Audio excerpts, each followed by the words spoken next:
জি sir, আসসালামু আলাইকুম sir. জি sir, আছি আলহামদুলিল্লাহ, ভালো আছি। হ্যাঁ স্যার, আমি এইমাত্র ট্রেনিং থেকে বাসায় ফিরলাম। জি স্যার, জি। হ্যাঁ, নিজাম স্যারকে আমি ফাইলটা দিয়ে দিয়েছি। আচ্ছা স্যার, আমি ফ্রেশ হয়ে তারপরে আমি চলে আসবো। ওকে স্যার, ওকে। হ্যাঁ স্যার, আমি এই তো বাসায় আসছি ফ্রেশ হয়ে, আমি বিকালবেলা আপনার সাথে দেখা করবো থানায় গিয়ে। ওকে স্যার, ওকে। জি জি। হ্যাঁ স্যার, আমি এই যে বিকালবেলায় চলে আসবো। ওকে স্যার, ওকে। আসসালামু আলাইকুম।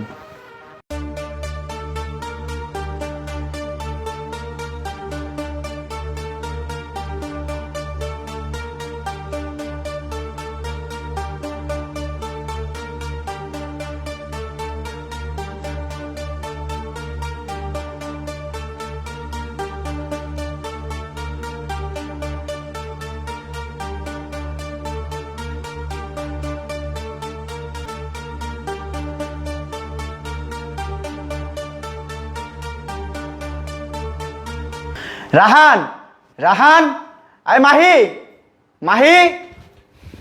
আরে ভাইয়া, তুমি কখন আসছো? কেমন আছো তুমি? হ্যাঁ ভাইয়া, আলহামদুলিল্লাহ ভালো আছি। তুই কেমন আছিস? এই তো ভাইয়া, আলহামদুলিল্লাহ। আচ্ছা রাহান, তোর লেখাপড়ার কি অবস্থা? এই তো ভাইয়া চলছে। চলছে না? আচ্ছা রাহান, আমি না তোকে একটা কথা বলছি। আচ্ছা, আমাদের বাসায় কাজের মেয়েটা কোথায়? এই মাহি, মাহি। এই, তোকে এত ডাকতে হয় কেন? হ্যাঁ, তুই কোথায় ছিলি? হ্যাঁ, আমি একটু রান্নাঘরে কাজ করতেছিলাম। রান্নাঘরে কাজ করতেছিলি? হ্যাঁ, আচ্ছা ঠিক আছে, আমার জন্য এক গ্লাস ঠান্ডা পানি নিয়ে আয়। Okay sir. আচ্ছা রাহান, তোকে যেটা বলতেছিলাম, আমি না তোকে একটা কথা বলতে চাই, আমাকে সত্যি করে বলবি? কি বলবা বলো? আচ্ছা, আমি তো 6 মাসের জন্য ট্রেনিংয়ে গিয়েছিলাম, তাই না? আমার অনুপস্থিতিতে আমার বাসায় কখন কে আসে আর কখন কে যায়, তুই কি কিছু জানিস না? ভাই তুমি কি বলতেছো? আমি তো কিছু বুঝতে পারতেছি না। ওই, আমি কি বলতেছি তুই কিছু বুঝতে পারছিস না, তাই না? এই, আমি তোকে বলতে চাচ্ছি, আমি যখন বাসায় থাকি না, তখন আমার বাসায় কে আসে কে যায়, এটা কি তুই জানিস না? ভাইয়া তুমি এসব কি বলতেছো? আমি তো কিছুই বুঝতে পারতেছি না। আমাদের বাসায় কে আসবে? এই পৃথিবীতে তুমি, আমি আর ভাবি ছাড়া আর তো আত্মীয় স্বজন কেউ নাই। আর আসার ভিতর কাজের মেয়ে আছে, ও তো প্রতিদিনই আসে। কাজের মেয়ে আসে, এছাড়া কেউ আসে না, তাই না? না। আচ্ছা, আমি না এই যে স্যার আপনার পানি। আচ্ছা মাহি, আমি তোমাকে একটা কথা জিজ্ঞেস করি। আমি তোমাকে অনেক ভালোবাসি, আমি তোমাকে আমার নিজের ছোট বোনের মতো দেখি, তাই বলে আমি তোমাকে কিন্তু এই বাড়িতে কাজ দিয়েছি, তাই না? কিন্তু তুমি আমাকে একটা সত্যি করে কথা বলবা, আমি তো 6 মাসের জন্য ট্রেনিংয়ে গিয়েছিলাম, আমি আমার বাসায় না থাকা অবস্থায় আমার বাসায় কে কখন আসে কে কখন যায়, তুমি কি কিছু জানো?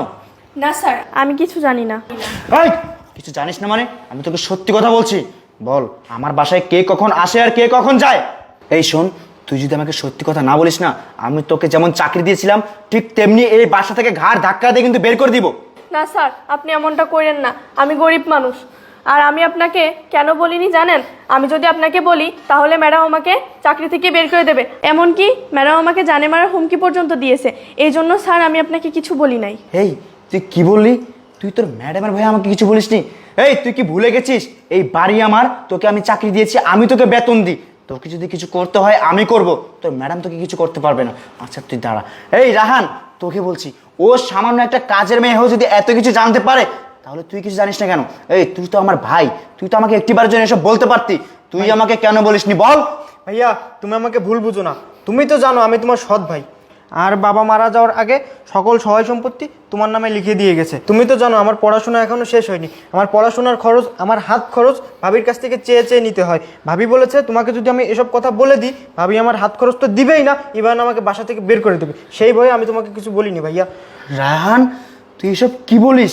তোর ভাবি তোকে এতটা নির্যাতন করে তুই আমাকে একটিবারের জন্য বলিসনি? আর তুই কি বললি তুই আমার সৎ ভাই? আরে তোকে কি আমি কখনো আমার সৎ ভাইয়ের মতো দেখেছি? তোকে সবসময় আমি আমার আপন ভাইয়ের মতো দেখেছি। আর তুই আমাকে কি বললি যে বাবা আমার নামে সব সয় সম্পত্তি লিখে দিয়েছে? হ্যাঁ লিখে দিয়েছে, কিন্তু কেন লিখে দিয়েছে তা তুই একটিবার জন্য জানতে চাইলি না? আরে বাবা যখন আমার নামে সব কিছু লিখে দিয়েছে না, তখন তুই অনেক ছোট ছিলি। আর আজকে যদি বাবা আমার নামে সব সম্পত্তি লিখে না দিত না, তাহলে হয়তো বা আজকে এইসব অন্যের দখলে থাকতো। কিন্তু বাবা আমাকে এটাও বলে গেছে, তুই যখন বড় হবি তখন তোর ভাগ, তোর সম্পত্তি তোকে বুঝিয়ে দিতে। তুই চিন্তা করিস না রায়হান, আমি আমার সব কিছু তোকে আমি বুঝিয়ে দিয়ে যাবো।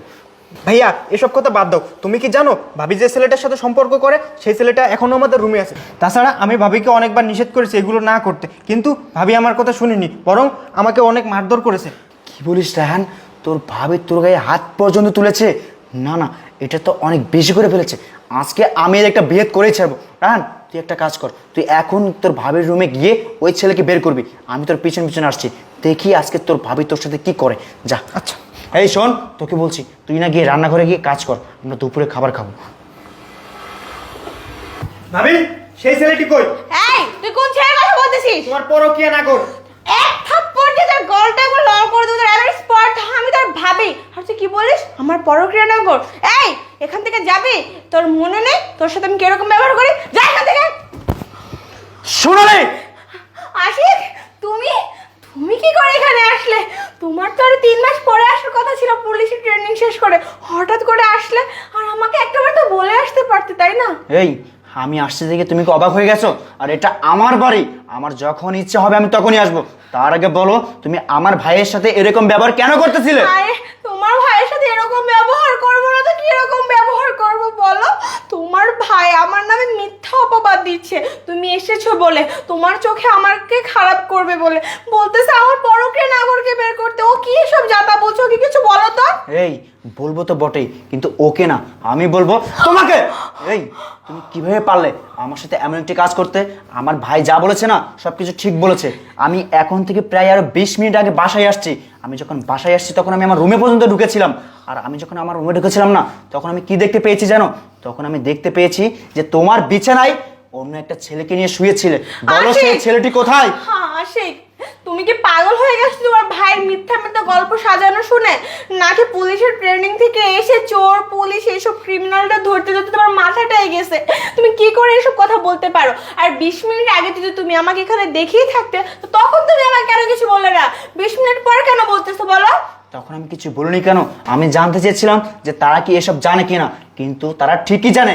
তুমি তাদেরকে এমন ভয় দেখিয়েছো যে তোমার ভয়ের কারণে তারা মুখ ফুটে কখনো আমাকে বলতে পারেনি। আরে আমার ভাই পর্যন্ত আমাকে ভয়ে কিছু বলতে পারেনি, কারণ তুমি তাকে দিনের পর দিন নির্যাতন করতে।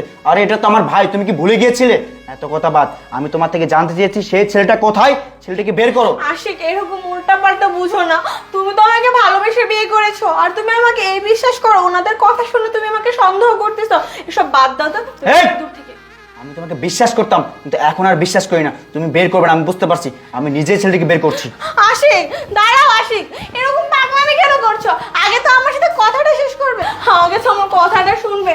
তুমি আমাকে এরকম বিশ্বাস করো না এই please। সোনালি, আমি তোকে ভালোই বলছি তুই ছেলেটিকে বের করে দে।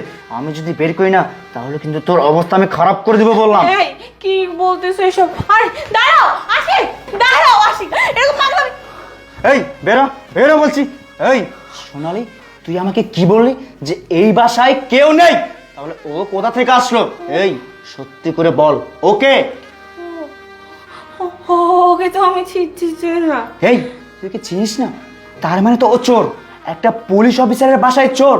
এই না এটা তো কখনো মানা যায় না। আমি এখনই আমার টিমকে কল করছি, ওকে থানায় নিয়ে 3rd ডিগ্রি দিবে। স্যার দাঁড়ান, আমি কোনো চোর না, আমি আপনার স্ত্রীর বয়ফ্রেন্ড।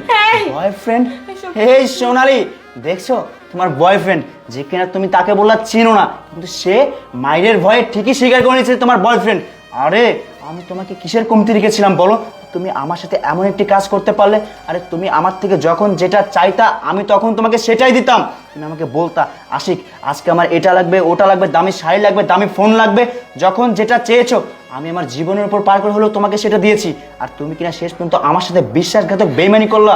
আমি তোমাকে ভালোবাসতাম, অন্ধের মতো বিশ্বাস করতাম, তুমি আমার বিশ্বাস নিয়ে খেলে আমার পিছন থেকে আমাকে ছুরি মারলা। দেখো আশিক, তুমি যেরকম আমাকে ভালোবেসে বিয়ে করেছো, আমিও তোমাকে ওই রকম ভালোবেসেই বিয়ে করেছি আমার বাবা মার অবাধ্য হয়ে।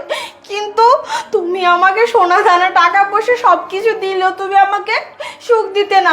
তুমি আমাকে একটুও খবর নিতে না, সারাক্ষণ তুমি তোমার পুলিশের ট্রেনিং এটা সেটা নিয়ে ব্যস্ত থাকতে। তুমি বলছো একটা মেয়ে যদি একটা ছেলেকে ভালোবাসে, তার স্বামীকে ভালোবাসে, তার স্বামীকে এক মুহূর্তের জন্যও না দূরে থাকতে দেয় না। আর তিনটা ব্যাস সোনালি, ব্যাস অনেক বলেছো, আর বলো না। এই তুমি কি বললা? আমি সারাদিন অফিস ট্রেনিং নিয়ে ব্যস্ত থাকি।